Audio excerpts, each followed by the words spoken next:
The health inspector arrived at my door with 2 police officers, a fire marshal, and a clipboard so thick it looked like it could double as a blunt force weapon. I was in my backyard, tending to ribs on my smoker, when they showed up right in the middle of service, with 5 paying customers waiting on brisket and a peach cobbler still heating in the outdoor oven. The inspector announced, in the stiffest official voice he could manage, that he'd received a complaint accusing me of running a commercial operation in a residential neighborhood. The complaint came from none other than Margaret Susan Blackwell, our HOA president and self-appointed ruler of the block, who considered the smoke from my grill a form of aesthetic contamination and declared my barbecue sauce, in her words, too bold for the refined palates of Silverstone Gardens. She had absolutely no idea who she was picking a fight with. I'm David Garrett, a former Marine turned remote software developer with a devotion to smoking meat that borders on spiritual.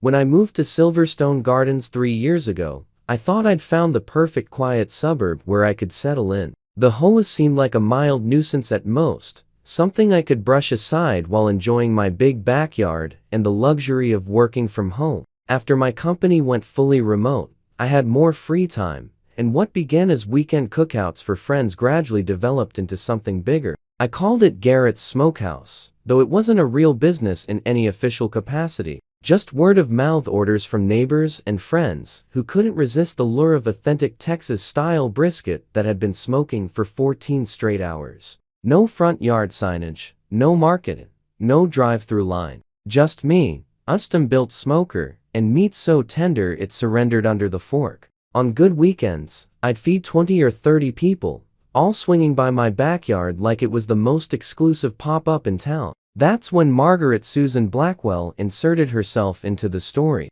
She lived 3 houses down and had been HOA president for 7 years, mostly because no one else wanted to put in the effort required to unseat her. Margaret was the kind of person who measured lawn height with a ruler and sent violation warnings if your mailbox wasn't the perfect shade of approved black. She operated the HOA like her own personal empire, and she despised the scent of hickory smoke drifting over her manicured yard during her Saturday yoga routines. It started with passive-aggressive notes tucked into my mailbox. She mentioned concerns about increased foot traffic in the neighborhood. Then came a formal warning about unauthorized gatherings on HOA property even though it was my own backyard. The 3rd letter came with the photograph of one of my perfectly smoked ribs, with the words, "Is this zoning compliant?" scribbled across it in red marker. I should have realized then that she was documenting everything, methodically building a case like a prosecutor preparing for trial.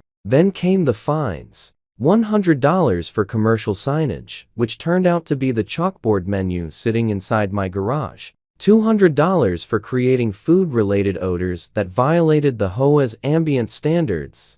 $350 for conducting unauthorized commerce on HOA-regulated grounds. I appealed every single fine through the official process, and I actually won the first 2, because even the board thought Margaret was being unreasonable. But then she called an emergency meeting and somehow pushed through new bylaw amendments directly targeting outdoor cooking for profit. That's when she started flying a drone over my backyard during my busiest hours, recording photos and videos of every customer. She filed complaints with the health department, fire department, and even animal control, claiming my barbecue was drawing dangerous wildlife. One of my regulars, a lawyer named Patricia, told me Margaret had been going door to door trying to build support for shutting down what she dramatically called my underground meat syndicate. Most neighbors laughed at her, especially the ones who'd tasted my burnt ends. But Margaret was relentless. Things escalated when she convinced 2 other board members that I was running an illegal restaurant, tanking property values.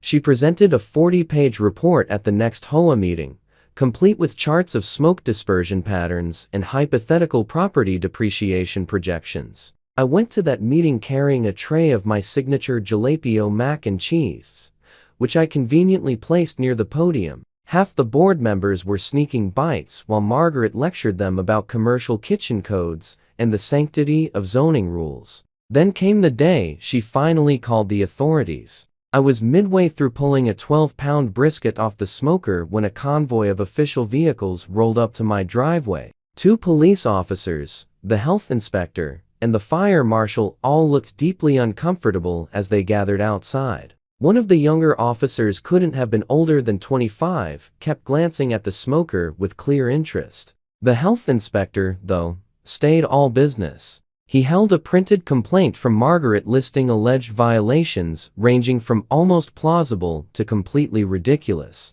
According to her, I was guilty of unregulated meat sales, creating a fire hazard with my flammable hickory behavior, and producing unauthorized peach-based desserts that lacked approval from the State Food Safety Board. The fire marshal took one look at my setup and actually burst out laughing. My smoker was positioned exactly where the code required, with the correct clearance from structures and a commercial fire suppressor within easy reach. The health inspector asked for my permits, clearly assuming I'd have none. That's when I brought out my folder. State-issued cottage food operator license check. Smoke compliance waiver from the city check. A backyard zoning exemption I obtained from the City Council 6 months earlier, when I anticipated trouble check. I even had a food handler certification and liability insurance. The inspector flipped through the paperwork with growing disbelief. Everything was legal and meticulously documented. I'd researched every regulation,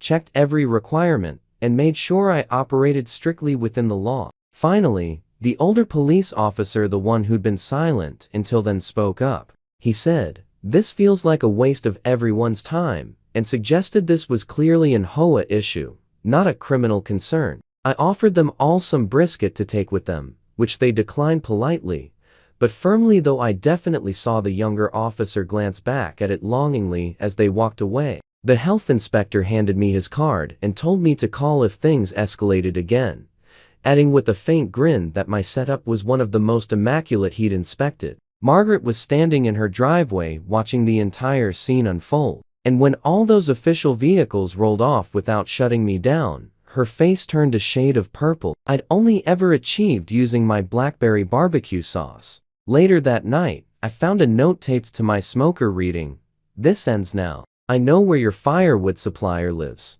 That's when I realized things had reached a point where I needed to take real action. Threatening my wood supplier meant threatening the backbone of my entire operation, and there was no way I was going to let a power-drunk HOA president bully me or anyone connected to my business. So I hired Patricia, the lawyer, who was also one of my most loyal customers. Together, we filed a lawsuit against both Margaret personally and the entire HOA board. Our claims included harassment, defamation, intentional infliction of emotional distress, and violation of my rights as a small business owner. Patricia was practically thrilled. She'd been waiting for someone bold enough to challenge Margaret's tyrannical hold over the neighborhood. We requested full discovery, which forced Margaret and the HOA to produce every document related to their campaign against me. And the discovery phase was nothing short of glorious. Margaret had been obsessively detailed in her record-keeping, which turned out to be her downfall.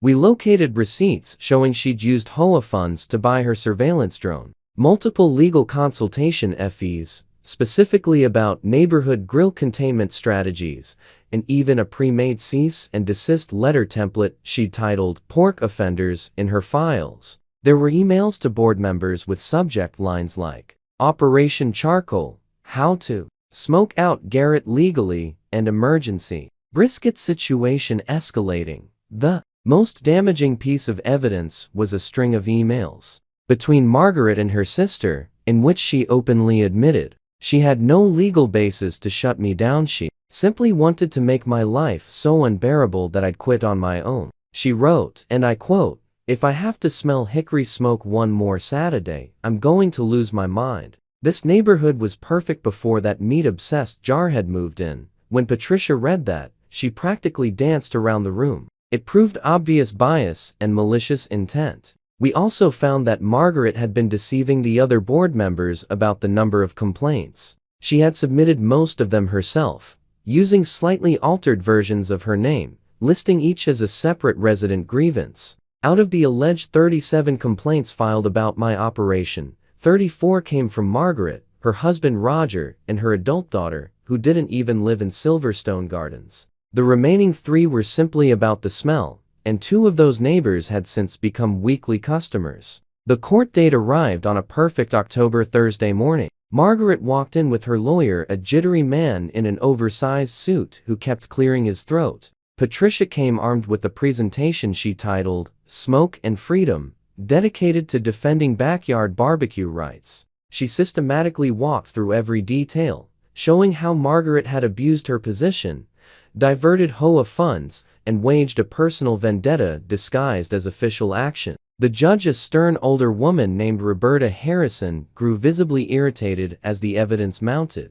When Margaret's lawyer tried claiming I was destroying the cultural identity of the neighborhood, Judge Harrison actually laughed. Then Patricia unveiled our knockout punch, a video from Margaret's own Facebook page, posted 2 months before her complaint crusade began, showing her in my backyard, eating ribs and declaring on camera that it was the best barbecue she'd ever tasted. The timestamp placed it at the neighborhood's 4th of July party. Margaret insisted she'd only eaten the food to gather evidence, but the footage clearly displayed her returning for seconds, then thirds, even asking me for extra sauce. Her lawyer sank into his chair when Patricia presented an email Margaret had sent me the next day, thanking me for the incredible meal and asking whether I could cater her book club. Patricia highlighted that this request proved Margaret knew about my cooking and had no issue with it until something changed 2 months later. That something, as we discovered, was that I'd been selected to cater the HOA's annual summer picnic instead of her sister-in-law's catering company, which had held the job for 5 consecutive years. This detail emerged when Margaret took the stand and cracked under Patricia's questioning. She admitted, nearly trembling with fury, that she couldn't stand the idea of my backyard setup receiving recognition she believed belonged to her family. Judge Harrison had heard enough. She ruled in my favor on every claim. Margaret was held personally liable for harassment and defamation and fined $25,000 in damages. The HOA was ordered to cover all my legal fees, another $15,000, and issue a formal public apology in the neighborhood newsletter. I also received a permanent exemption from all HOA restrictions related to my backyard cooking, provided I maintained my proper permits. But the best moment was when Judge Harrison looked Margaret directly in the eye and said that in her 30 years on the bench, she'd rarely witnessed such blatant abuse of authority and personal vendetta masked as official governance. She recommended the HOA consider revising its bylaws and implementing term limits. She also warned that any further harassment could lead to criminal charges. Margaret's face went from purple to pale to a sickly green I'd never seen on anyone before. The aftermath was immediate. An emergency HOA meeting convened that same evening, and by a vote of 47-3, Margaret was stripped of her presidency and banned from ever holding any HOA position again. The only 3 votes in her favor came from her husband, Roger, and 2 board members who hadn't attended court. When the tally was announced, Margaret leapt to her feet, knocked over her chair, and shouted that we'd all regret this when property values crashed and the neighborhood descended into smoke and madness. Then she stormed out, slamming the door hard enough to crack the glass.